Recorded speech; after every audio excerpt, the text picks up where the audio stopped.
और वो लड़ते रहेंगे तब तक जब तक हमारी भाषा, हमारी समृद्धि, हमारी संस्कृति को पहचान नहीं मिल जाए। कल्पना सोरेन झारखंड की राजनीति में अब एक ब्रांडेड नाम है। कुछ ही महीने पहले सक्रिय राजनीति में एंट्री करने वाली कल्पना ने खुद को काफी परिपक्व और अनुभवी नेता के रूप में जनता के सामने पेश किया। इसमें कोई संदेह नहीं कि वह झामुमो के लिए स्टार प्रचारक बनकर उभरी है। साथ ही इंडिया ब्लॉक में भी उनकी मांग बढ़ गई है। स्थानीय भाषा के अलावा हिंदी और अंग्रेजी पर भी उनका समान अधिकार है। कार्यकर्ताओं को संबोधित करने की उनकी तेज तर्रार शैली और पार्टी के कार्यक्रमों में उनके भाषणों ने उन्हें काफी लोकप्रिय बना दिया। कल्पना सोरेन का झामुमो कार्यकर्ताओं और समर्थकों के साथ बहुत अच्छा कनेक्ट भी है।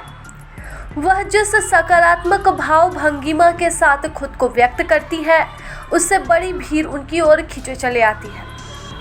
मार्च 1985 में जन्मी कल्पना ओडिशा से MBA की डिग्री के साथ इंजीनियरिंग ग्रेजुएट है। मनी लॉन्ड्रिंग मामले में ईडी के द्वारा अपने पति हेमंत सोरेन की जनवरी 2024 में गिरफ्तारी के बाद उन्होंने सक्रिय राजनीति में कदम रखा। उन्होंने अपने पति और झारखंड के तत्कालीन CM की विरासत संभाली। लोकसभा चुनाव से पहले दिल्ली के रामलीला मैदान में अपने पहले राजनीतिक भाषण में उन्होंने एक परिपक्व नेता के गुणों का प्रदर्शन किया था। उन्हें लोकसभा चुनाव के दौरान इंडिया ब्लॉक की ओर से झारखंड में स्टार प्रचारक की जिम्मेदारी सौंपी गई। कल्पना सोरेन ने आदिवासियों के लिए आरक्षित सभी 5 लोकसभा सीटों पर प्रचार किया और इंडिया ब्लॉक को उन सभी सीटों पर जीत भी मिली। गिरिडीह के गांडे में उपचुनाव में सफलता हासिल करने के बाद धीरे धीरे उनका आत्मविश्वास भी बढ़ता गया। उन्होंने 26,000 वोटों के अंतर से यह जीत हासिल की थी। सरफराज अहमद के राज्यसभा के लिए चुने जाने के बाद यह सीट खाली हो गई थी। कल्पना ने हेमंत सोरेन का आधा भार कम कर दिया है। हेमंत CM के तौर पर शासन व्यवस्था देखते हैं, जबकि पार्टी अभियानों और कार्यकर्ताओं के साथ कल्पना डील करती है।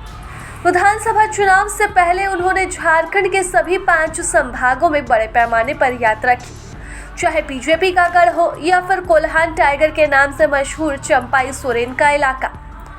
मैया सम्मान योजना के लिए आयोजित 70 सार्वजनिक कार्यक्रमों के दौरान कल्पना सोरेन ने बड़ी भीड़ खींची। जितिया के मौके पर उन्होंने पलामू के एक गांव में पूजा भी की।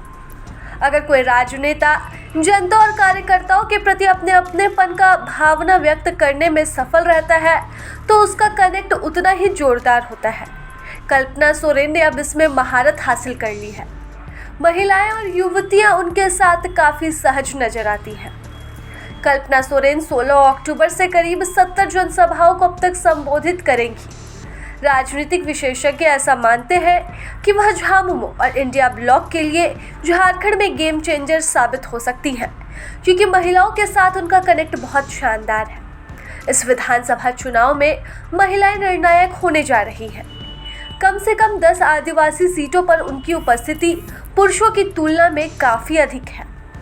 झारखंड विधानसभा चुनाव के लिए पात्र मतदाताओं की कुल संख्या 2 करोड़ 60 लाख है। इसमें महिला वोटर्स 1 करोड़ 29 लाख है, जबकि पुरुष मतदाता 1 करोड़ 31 लाख है। ऐसे में हेमंत सोरेन ने मैया सम्मान योजना के तहत 45 से 50 लाख से अधिक महिलाओं को लाभान्वित करने का लक्ष्य रखा है, जिसके तहत उन्हें पहले ही 1,000 रुपये 2 सहायता राशि वितरित की जा चुकी है। ऐसे में अब देखने वाली बात रहेगी कि क्या मैया सम्मान योजना और कल्पना सोरेन का साथ आधी आबादी को साध पाने में सफल होता है।